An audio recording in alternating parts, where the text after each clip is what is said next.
Tahun baru 2026 tak selalu disambut senyum. Sejumlah kusir dokar yang mangkal di Jalan Kaliasem Denpasar justru merasakan sepinya penumpang.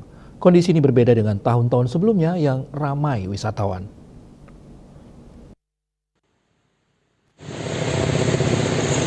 Suasana berbeda terlihat di kawasan Jalan Kaliasem Denpasar pada awal tahun 2026. Deretan dokar yang biasa menjadi daya tarik wisata kini lebih banyak terparkir tanpa penumpang. Padahal pada perayaan tahun baru sebelumnya, kawasan ini dikenal ramai wisatawan yang ingin berkeliling kota dengan dokar. Salah satu kusir dokar, Kadek Pasak, mengaku hingga pukul 9 pagi belum satupun penumpang menggunakan jasanya. Kondisi ini jauh berbeda dibandingkan tahun lalu, di mana sejak pukul 8 pagi, dokar sudah mulai ramai dinaiki wisatawan. Ini keadaan gini kan nggak bisa ngomong apa kan. Apa alasannya Pak? Kok nggak bisa ngomong apa nih? Sepi Pak ya? Ya kayak tahun-tahun yang lalu itu baru ramai. Saya turun udah. Tahun lalu lebih ramai tahun lalu. Dari pagi impor ramai ya? Ya dari jam. Sampai jam berapa?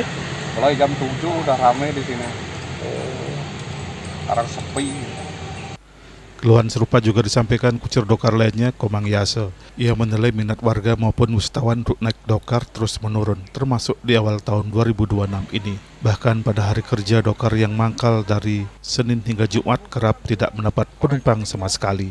Sepi makin Pak, tenaga napi bau itu durung pulih. Nah, sebelum karo agak lancar kan Mas. Sebelum karo pang lancar, panggin kembali seperti dulu. Sementara pada hari Sabtu dan Minggu, dokar Denpasar mangkal di Jalan Sulawesi dan Terminal Tegal, Jalan Imam Bonjol, mengenakan pakaian adat guna menarik minat pengunjung.